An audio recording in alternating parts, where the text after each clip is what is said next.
Yo, yo, yo, what it do, what it do? This is old boy from Old Boy's Corner, checking in from South Carolina.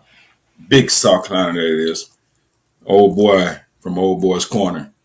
Make sure you like, share, comment, subscribe to the channel, please and thank you.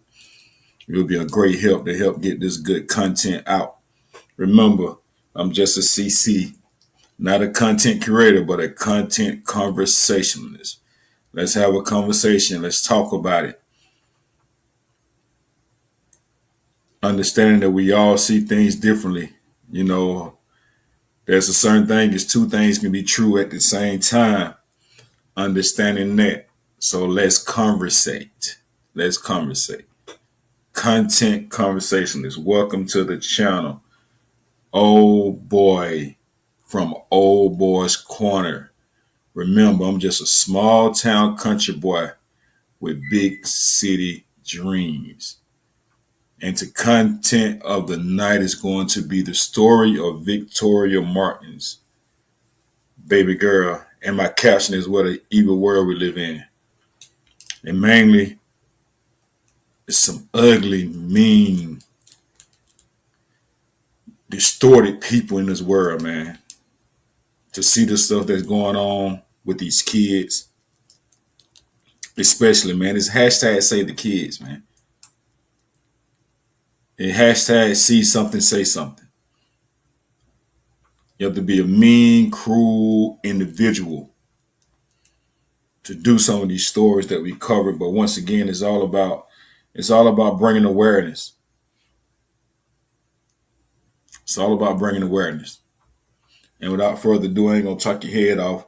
We're gonna get right into the content.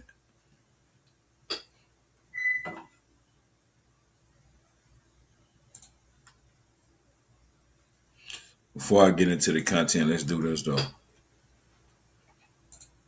Content disclaimer. I do not own the rights to this content. This content is for educational and entertainment purposes only, and it's just for us to cover and raise awareness. Once again, I do not own the rights to this content, and fair use is in full effect. Fair use is in full effect. I do not own the rights to this content. Let's go. Fair use in effect. Walk to my car. I can't do it. Walk. I can't. My leg's broken. Walk. Walk! I don't care if your leg's broken. You're gonna walk. I can't walk, dude. Hold on. You're gonna my walk. leg's broken. I just got thrown off the fucking balcony. You didn't get thrown off. You jumped off. I saw you close the door. And you told me you jumped. Come on. Dude, my whole leg is broke, though. Keep walking. I'm trying. She's trying to get away and it jumped out the balcony. Yeah, Go ahead. Can you advise what we're looking at here? Male, female, close breathing? Walk. No. Female 10. No.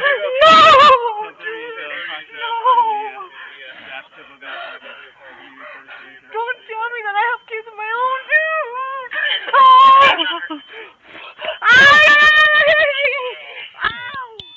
Most parents can agree that bringing a child into this world is the biggest, most precious gift. But you have to make sacrifices and your children will always come first. Unfortunately, not everybody is born to be a fit parent, and when a child's safety and well-being stop being the top priority, tragedy can happen. This is exactly what happened to little Victoria Martens. Her mother made terrible decisions and put her daughter in harm's way for selfish reasons. She was defenseless and Victoria paid with her life for her mother's carelessness. Welcome to Fear Files, where we discuss and dissect the most mysterious, terrifying and mind-bending cases from all over the world. Don't forget to like and subscribe if you're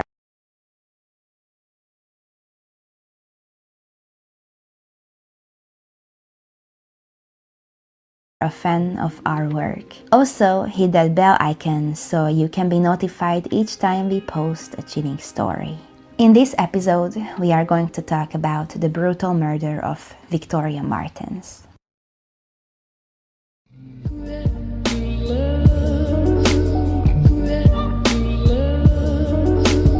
Death, so he survived. At the time of this crime, Victoria was living with her mom at the Arroyo Villas apartment complex in Albuquerque and attended elementary school. She was a happy child with a bright future, loved gymnastics and swimming and playing. Her favorite color was purple. She was a sweet little girl who was always smiling. The then 35-year-old Michelle Martens had been working her new job at the deli of Smith's Food and Drug, a branch of Kroger. She worked hard and she loved her children. She never drank alcohol or did any drugs up until this point, and it is supported by the fact that Michelle passed the drug test employees had to take at her new workplace. She also did not have a criminal record in New Mexico. Unfortunately, this idyllic life took a dark turn when she met a man named David Hernandez. In March 2016, 5 months before the murder, Michelle called the Children, Youth and Families Department, or CYFD, also known as Child Protective Services in other states, to report that her boyfriend at the time, David Hernandez, had tried to kiss Victoria. She was only 9 years old. Hernandez had a lengthy history of sexually abusing children, including his own family members. He had also been arrested for attempting to kidnap a 4-year-old girl in 2013. Luckily, that little girl survived the incident. Her mom chased Hernandez down and crashed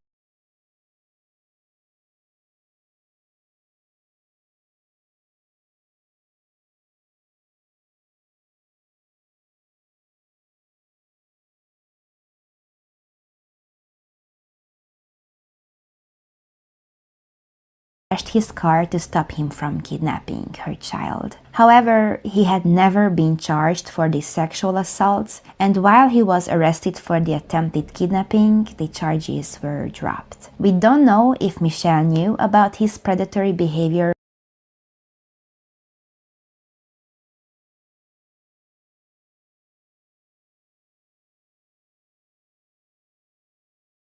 up until that point. But when she made a report about Hernandez trying to kiss her daughter, the CYFD didn't follow up because they said only attempting to kiss someone doesn't qualify as an assault. Michelle would call CYFD 5 times in 2016 before Victoria's murder. It is not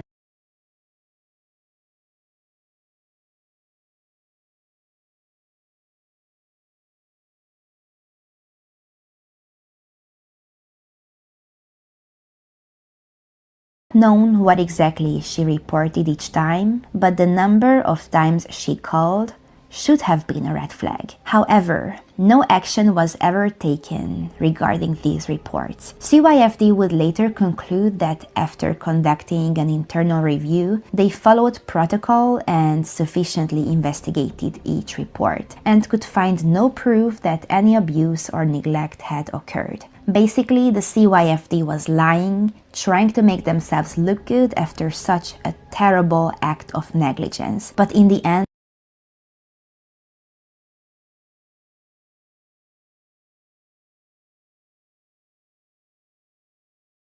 Michelle broke up with her boyfriend and kicked him out of her apartment. However, Michelle didn't exactly have a good taste in men. In July 2016, Michelle met 31-year-old Fabienne Gonzalez on a dating website called Plenty of Fish. Fabienne, who was a regular methamphetamine user, was also a repeat offender in New Mexico with a long criminal record. He had been charged with assault of his former girlfriend a few years back. He took a plea deal for that, in which he pleaded guilty to 2 misdemeanor charges and got 2 years probation. His record also included a felony child abuse charge, driving under the influence, and resisting arrest. Gonzalez moved into Michelle's apartment very soon after they met. By the 10th of August, he was bringing his drug addict friends back to the apartment when Michelle was at work and the children were at school. He and his friends would just sit around the apartment doing math and destroying things. Michelle was a very careless person in this sense. This was now her second boyfriend with a serious criminal record and sexual abuse charges that she let near her child. Her family didn't even know about this boyfriend because he, Fabien, asked Michelle not to tell anyone about their relationship. He had a lot to hide, and now the grandparents had no idea that their grandchildren were exposed to such danger. Fabien Gonzalez's cousin, 31-year-old Jessica Kelly, had just been released from prison on the 15th of August. Jessica had a long criminal history. She was in and out of prison for the last 10 years for convictions like drug charges, conspiracy to commit rape, and she was a regular meth user like her cousin. After she was released from prison, Fabien took her into Michelle's apartment. I can't emphasize enough that Michelle had been dating Fabien for about a month at this point, and his cousin Jessica only moved in 8 days before the murder took place. From now on, the timeline of events gets a little bit confusing. August 23rd, 2016 was little Victoria's 10th birthday. She talked with her grandparents on the phone, telling them about how excited she was to be celebrated at school and spend the day with her friends. Jump to the next day, 24th of August, 4:30 in the morning. The police arrived at the apartment complex after receiving calls from the neighbors about disturbance and screams coming from Michelle's apartment. The guys at our door saying he got beat up pretty bad. Oh my god. What's happening? There was a lady that's pretty beat up. I'm sorry? Yeah. Is it a male or a female that he's fighting with? There's two. No, there's a... Who are you fighting? Oh, there's a girl in the house. I don't know, but this girl's bleeding really bad. There's a little girl inside the house. How old? How old is your daughter? 10. Oh, yeah, she's 10. Is she awake? I don't know. She doesn't know. There's the other individuals inside her house. Michelle and Fabien were outside the apartment. They had been in some kind of fight. Michelle had a deep wound on her face and Fabien had a cut above his left eye too, while Jessica remained inside the apartment. When the police called for her to come out, she bolted the door and jumped off the second-floor apartment's balcony, fracturing her ankle. Come here. Come here. Come here. I didn't do nothing. Come here. There's some that went down. No, I didn't do nothing. Hey, stop. In the video, police confront Kelly, who is limping after jumping off a balcony. Why'd you lock the door? Somebody just started a fire and went over the balcony, dude. APD officers were there initially that night after a call about a fire at the apartment where Victoria Martens lived with her mother, Michelle, and her mother's boyfriend, Fabien Gonzalez. What were you fighting about? She woke up and asked where her daughter was. Uh-huh. I don't know where she's at, dude. Okay. No, we got her. She's in another apartment. Huh? Did you hit her? Did you hit her? Huh? Did you hit somebody? She hit me and I hit her back. As one officer talks to Kelly to get her side of the story, a couple of other officers go into the apartment, not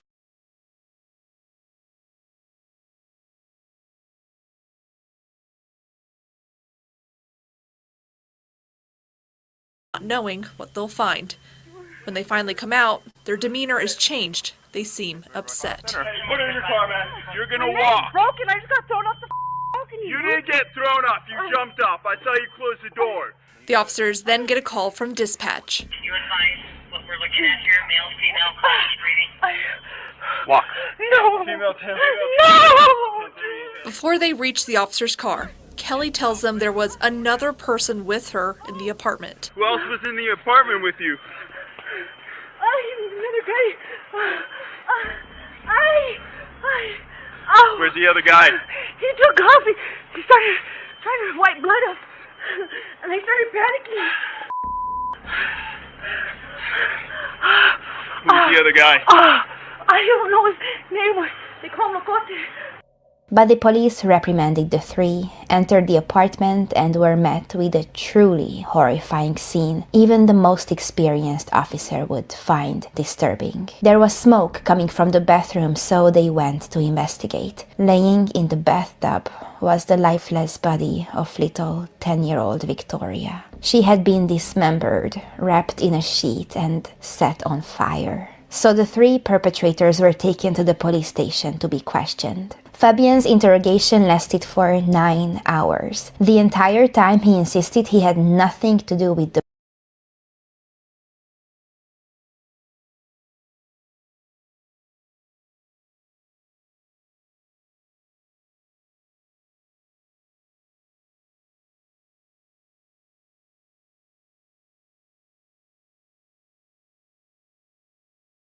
murder, while Jessica refused to be interviewed without her lawyer present. Michelle's questioning, though, revealed some very disturbing details. Michelle said that her daughter, Victoria, had been injected with meth to sedate her so that Fabien and Jessica could rape her. A 10-year-old Giving a 10-year-old meth so they can grape her, dismembered her body, and set her body on fire in a bathtub. Man, you talking about evil. Prayers for that baby girl's soul, man, Victoria Martens. This is crazy. And her family, the ones that actually cared. birthday girl. And Michelle watched as her boyfriend and his cousin raped, strangled, and dismembered her own daughter. Wow. Michelle also confessed that she had trafficked her daughter before. She found men on dating sites to come over and have sex with Victoria. It can't be emphasized enough that she trafficked her daughter off a dating site. was only 10 at this time. And her own mother allowed these things to happen, or at least according to this confession. Everybody, even the detectives, believed Michelle's version of events to be the truth. It was a whole media frenzy. So they were detained, and on the 8th of September 2016, the trio was indicted on charges of intentional abuse of a child, aggravated criminal sexual penetration, murder, and tampering with evidence. Wow. Michelle's bail was set at $1.5 million, while Fabien's and Jessica's were set at $1 million each. However, building a case against Jessica and Fabien based on Michelle's confession, Look at that smile on her face, the one in the middle, sitting back in the back. What's funny? He got a goofy look on his face too.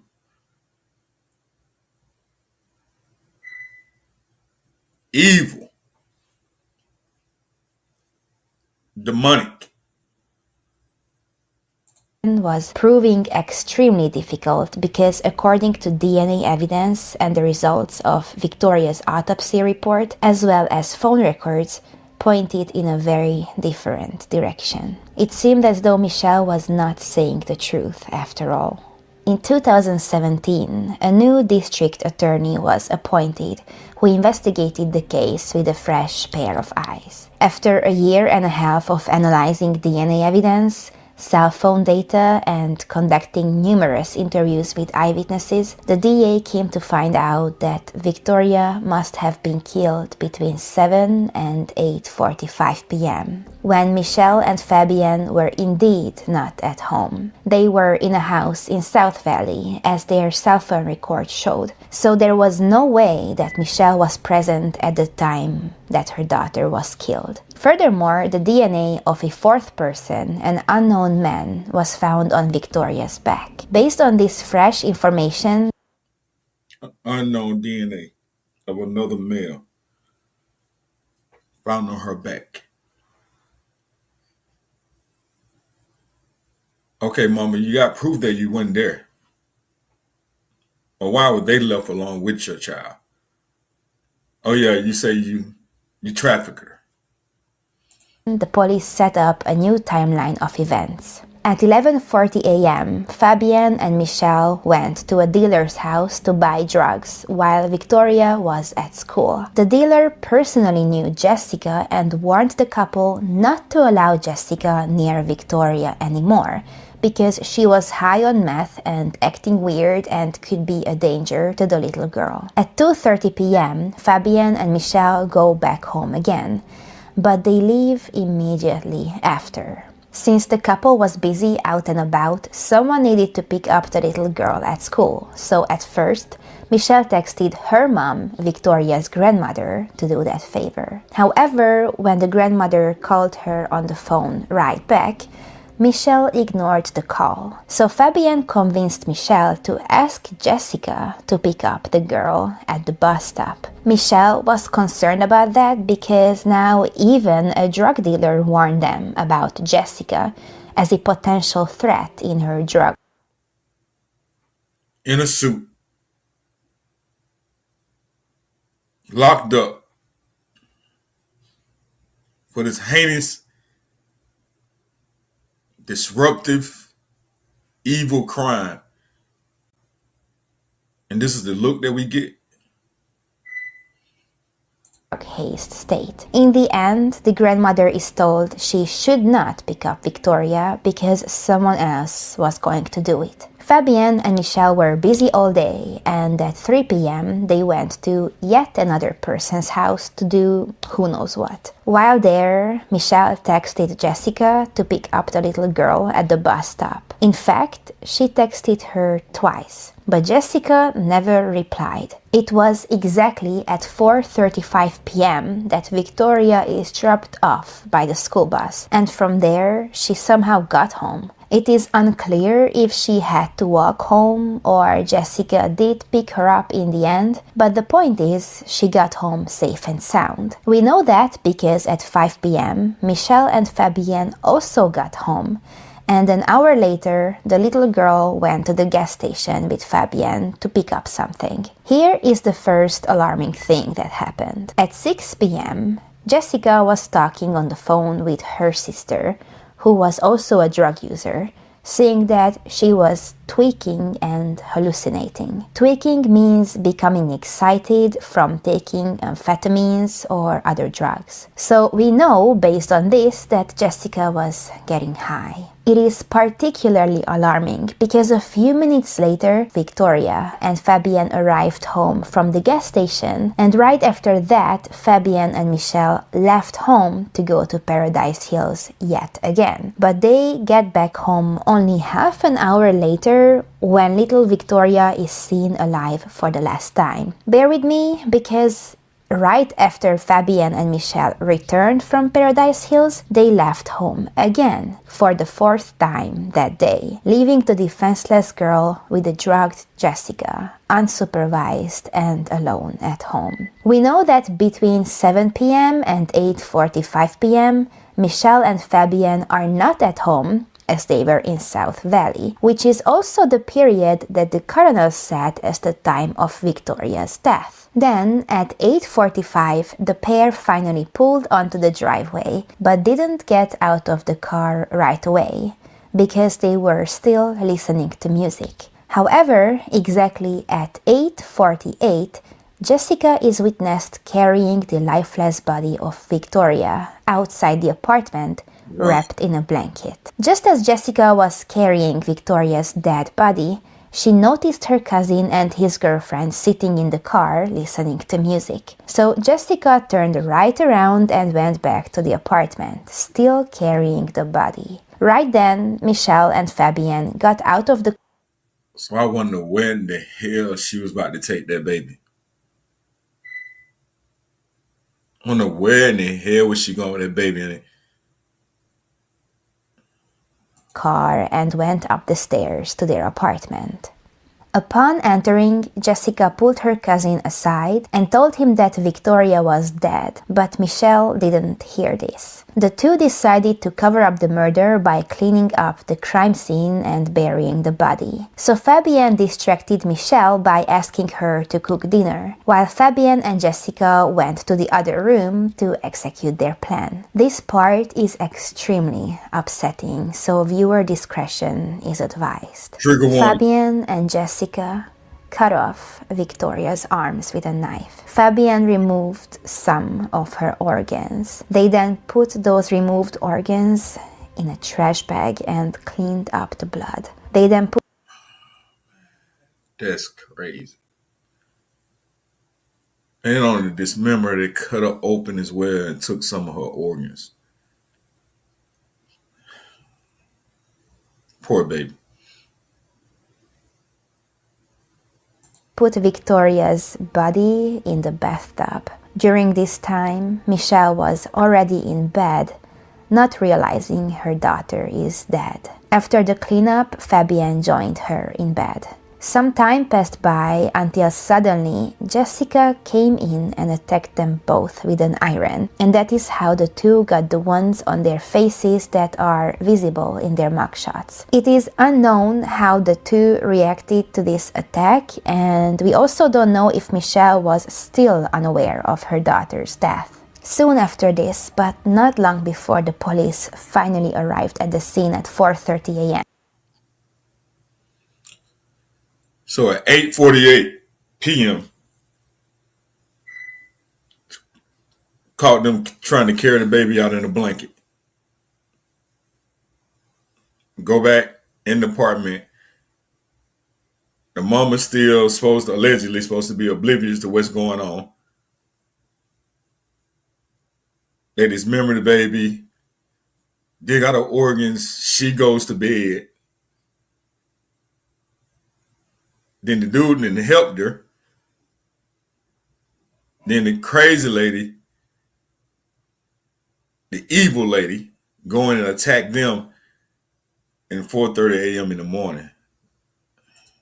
Jessica removed all of the smoke detectors in the apartment, and while Fabienne and Michelle left the apartment and waited outside, Jessica set fire to Victoria's body that was still in the bathtub. And from then on, you already know what happened. Victoria's body was taken for an autopsy that came back with the cause of death as strangulation. Furthermore, contrary to Michelle's first version of events, there were no traces of meth in little Victoria's body. She also wasn't raped, or at least not that day. Tragically, the autopsy showed that she had an STD, which is believed to be a result of a sexual assault that Michelle actually reported months before the murder. The question may arise, if Michelle knew of Victoria's rape and she reported it to the police, why did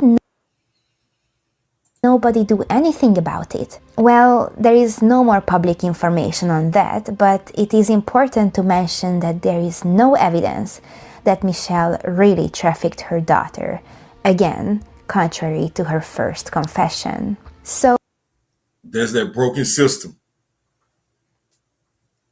That broken system that doesn't stand up for these kids.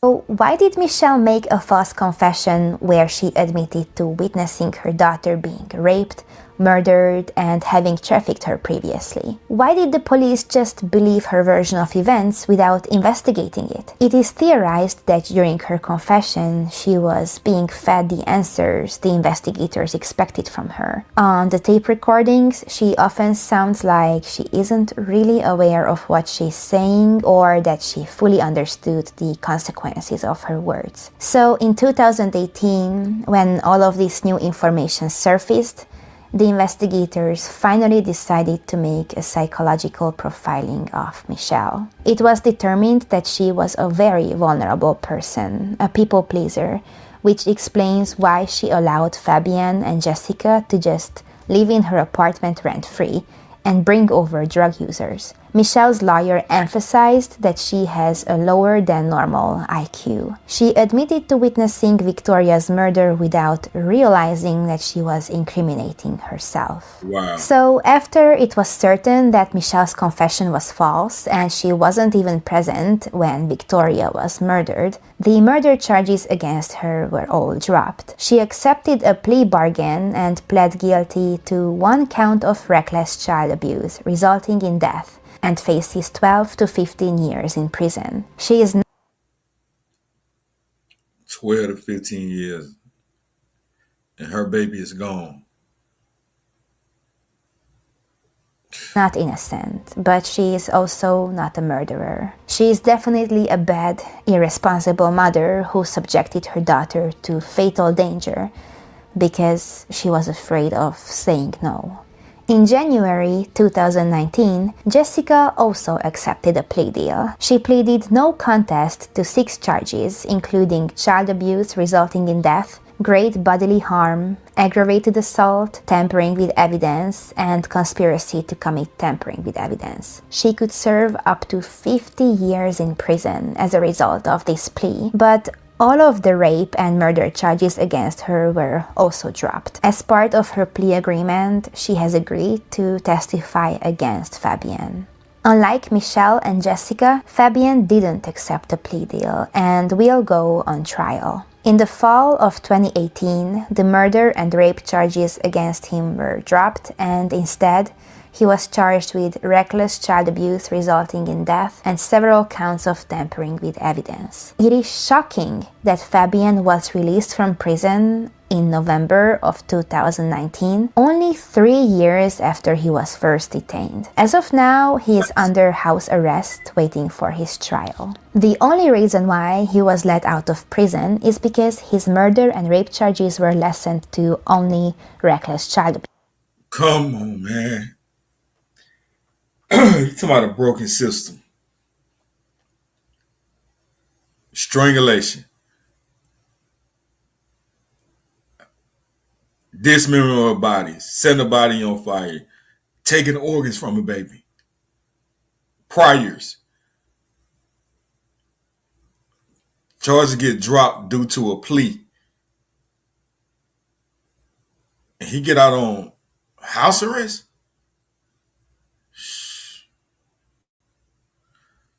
Abuse, which apparently isn't good enough of a reason to keep him behind bars in the meanwhile. I don't know about you, but I think complicity in covering up a crime scene and dismembering the body of a 10-year-old girl is a big enough of a danger to society. So, who could have been the 4th unknown man whose DNA was found on Victoria? Well, most likely Jessica knows who it is. Here is her version of that, but it is uncertain how trustworthy this woman really is. So, according to her, the night that Victoria was killed, a man came to the apartment asking for Fabian. Jessica told him that he wasn't home, only her and the little girl. So this mystery man entered the apartment just like that and killed Victoria as revenge for something drug or gang related. Now, the foreign DNA was found on Victoria's back, which could have come from skin contact, sweat, or saliva. Until now, it hasn't been matched to any samples in the central DNA database. The hunt for this unknown man is still ongoing. As for Victoria's grandparents, John and Pat Martens, they filed a lawsuit against the city of Albuquerque for not investigating the claims made by Michelle regarding her ex-boyfriend trying to kiss Victoria. The murder probably could have been prevented had authorities and Child Protective Services always done their job properly. Unfortunately, this lawsuit was dismissed, and as of now, there is no new information. Oh, wow. Albuquerque got some need to be giving somebody some answers. That's crazy. About it. On the 29th of October 2016, a memorial service was held for little Victoria. More than 600 people attended, wearing purple, her favorite color. Each year on her birthday, which tragically is also the anniversary of her death, a memorial takes place. The crowd releases dozens of balloons and blows bubbles into the sky. After the sun goes down, attendees sing Happy Birthday in her memory. This was the story of the tragic death of little Victoria Martens. Tell us your take on this case down below, and of course, don't forget to like the video and subscribe to the channel. Also, don't forget to hit the That is insane. Probably one of the worst ones I've seen.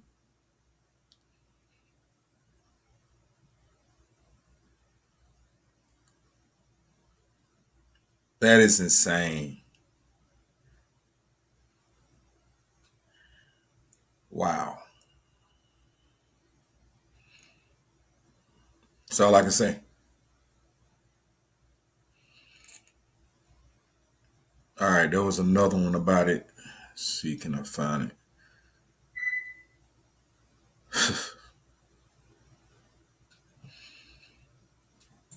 Man, Albuquerque. Mm, mm, mm, mm, mm.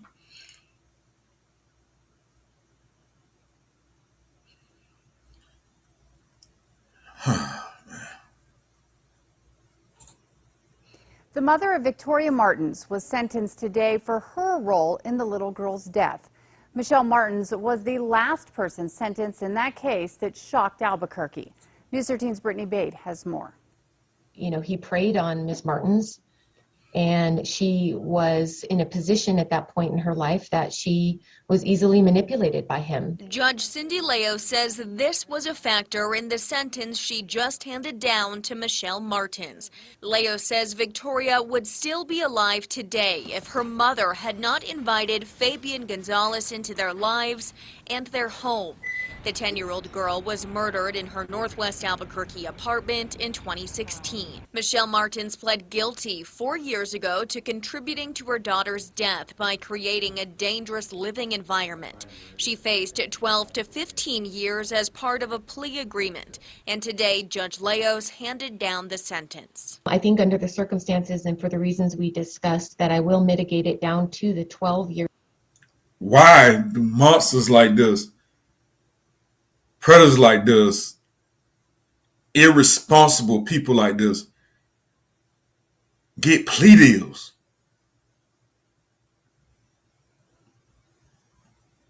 Like, what the hell is going on in this world? These people, these authorities, these court officials.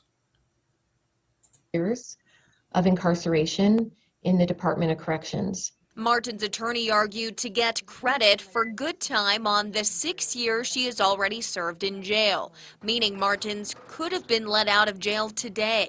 The judge denied that request, but will let her earn good time for the rest of her sentence, meaning she could get out in less than 3 years. Wow. Last month, Judge Leo sentenced Fabian Gonzalez to 37.5 years in prison for putting Victoria's life in danger and trying to dispose of her body. He entered into Michelle Martens' life and changed the course of not only her life, but then ended Victoria's life just a couple weeks later on her birthday. Gonzalez's cousin, Jessica Kelly, was sentenced to 44 years for the same crimes. She will only have to serve half that with good time. As part of her plea deal, she testified against Gonzalez. You seem a little emotional. Is it hard to be here today? Yeah. Why is it hard? That's my cousin.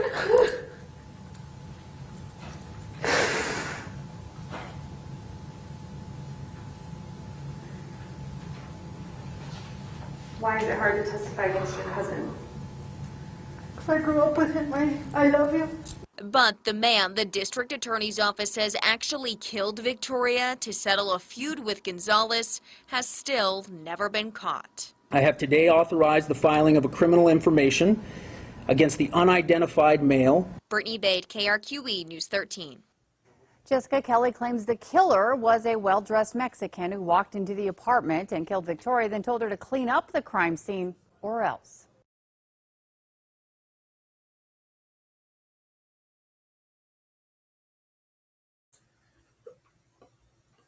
Can't make this up. It's insane.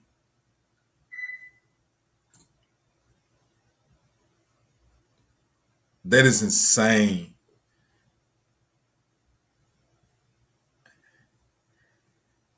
Once again, man, the channel is about bringing awareness.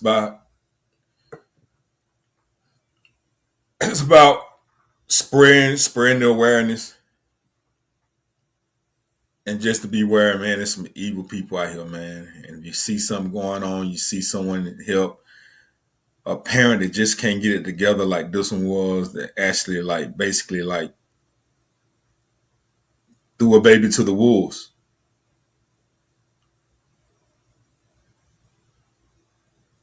Other drug addicts. And at some point, she seems like she was conscious of what was going on with her daughter, because she had reported to the CPS like 5 times prior. Nothing happened. That sounds familiar, right? People being charged and charges being dropped on them.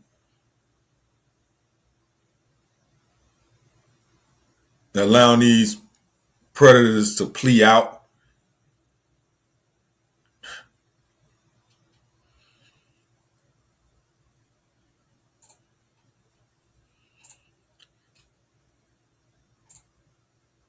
I don't know. That being said, we're going to wrap it up. Everybody in here that will come in, make sure you tap on that like button for me. Let's help push this in the algorithm. Be a part of getting this awareness out. And just when you think these cases can't get any worse, here you go. A 10-year-old dismembered, organs taken out of her, set in a tub and sat on fire.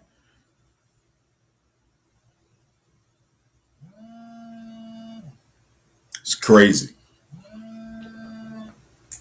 It's crazy.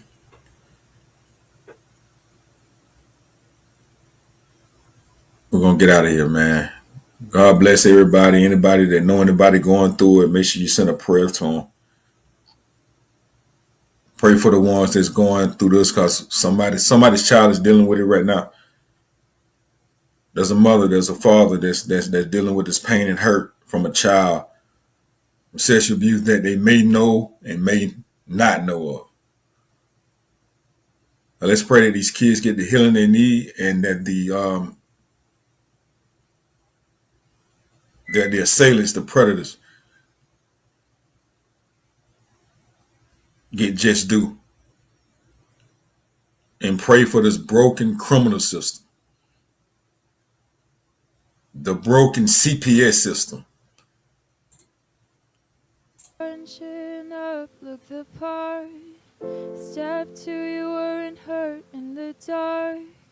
Step 3, what you crying about? Step 4, everyone knows you're lying, no doubt. Step 5, you were asking for it. Step 6, you're just afraid to take the hit. 'Cause we all know what you did last night. You were there all along, soaking in the spotlight. Something changed, my mind rearranged. I feel estranged. Some